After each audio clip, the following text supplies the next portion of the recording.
así rapidito. La semana pasada, el día jueves, al salir de clases allá en Ciudad Universitaria, de la Universidad Autónoma de Ciudad Juárez, me quedé platicando con algún par de alumnos sobre el delito de abuso sexual. Y bueno, vamos a analizar así rapidito el delito de abuso sexual y convendría, para poder entender un poquito más esta situación, leer la tesis de jurisprudencia con registro en el Semanario Judicial de la Federación, número 176.408, y que tiene por rubro abuso sexual, elementos para su configuración. Es una jurisprudencia por contradicción de tesis de la novena época, que fue emitida por la primera sala de la Suprema Corte y que, bueno, convendría, insisto, convendría analizar para poder entender un poquito más esto que voy a comentar, esta opinión que voy a dar. Eh, en la mayoría de los estados, y así es aquí en el estado de Chihuahua, el tipo penal de abuso sexual está configurado de la siguiente manera. Comete abuso sexual aquella persona que ejecuta sin consentimiento de la víctima un acto sexual en esta última. Bueno, así las cosas, hay un elemento subjetivo que es la intención lasciva del activo. Esto es, o esto quiere decir que un simple roce o un tocamiento en los genitales o bien en las conocidas como zonas erógenas del cuerpo no es suficiente para que se configure el delito o el tipo penal de abuso sexual, sino que ese tocamiento, ese roce, tiene que hacerse con un sentido lascivo, esto es, que sea con el objetivo de satisfacer un deseo sexual por parte del activo. La problemática de esta situación viene para la gente del Ministerio Público, que es quien tiene que probar, más allá de toda duda razonable, que se dieron todos y cada uno de los elementos para configurar este tipo penal. Ahora, ¿por qué estoy mencionando todo esto? Lo que pasa es que tuve otro caso donde no se trataba de abuso sexual, sino que se trataba de un delito de homicidio. En aquel caso, el agente del Ministerio Público tenía una teoría del caso que decía que mi representado, mi cliente, había cometido el delito de homicidio junto con otra persona a quien llevó hasta el lugar de los hechos, a esta persona que portaba un arma de fuego, y privó de la vida, en ese caso, el sujeto pasivo. Lo priva de la vida, después se vienen mayores complicaciones. Mis alumnas recordarán este caso como el caso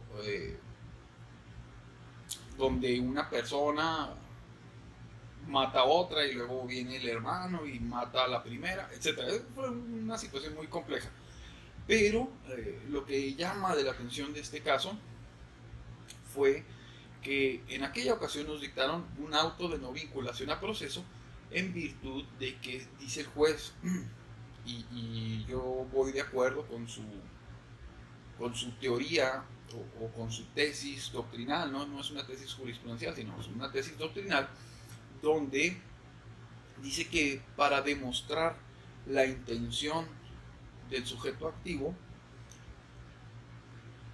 es necesario que éste confiese esa intención, sobre todo en aquellos casos donde el imputado se sube a declarar al estrado y no se opone a contestar a las preguntas de la gente del Ministerio Público.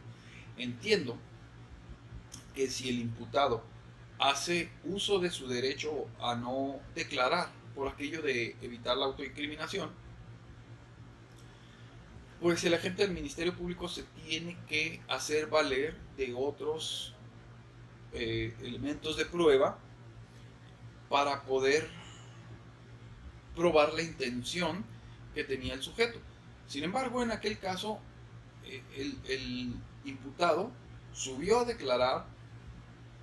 De su declaración no se puede obtener que haya tenido la intención de privar de la vida o hacer que la otra persona privara de la vida a la víctima de aquel homicidio. Y no solo esto, sino que además, a la hora de que toca el turno del contrainterrogatorio del agente del Ministerio Público, este se sujeta al contrainterrogatorio y de las preguntas derivadas del agente del Ministerio Público tampoco se obtiene que mi cliente haya ido con la intención de que la otra persona privara de la vida a la víctima en ese entonces.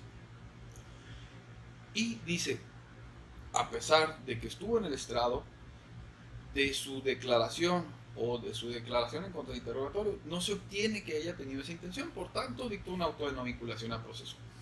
Ahora, que él era un homicidio, ¿no? Pero hay que trasladarlo a esta situación de abuso sexual y resulta que si la propia corte nos dice en esta tesis, repito el número por si se nos fue, 176.408, nos dice que uno de los elementos subjetivos, insisto, del abuso sexual es precisamente la intención lasciva. Pero si por otro lado la intención lasciva solamente se puede demostrar en virtud de la confesión del imputado, aquí se viene un problema para la gente del Ministerio Público a la hora de intentar probar precisamente esa intención lasciva. No va a poder, a menos que voluntariamente el imputado suba a declarar y a través de un contrainterrogatorio o bien en el interrogatorio directo decida confesar una intención lasciva. Así rapidito pues revisamos una de las cuestiones referente al abuso sexual. Yo les deseo lo mejor para esta semana y nos estamos viendo. Hasta pronto.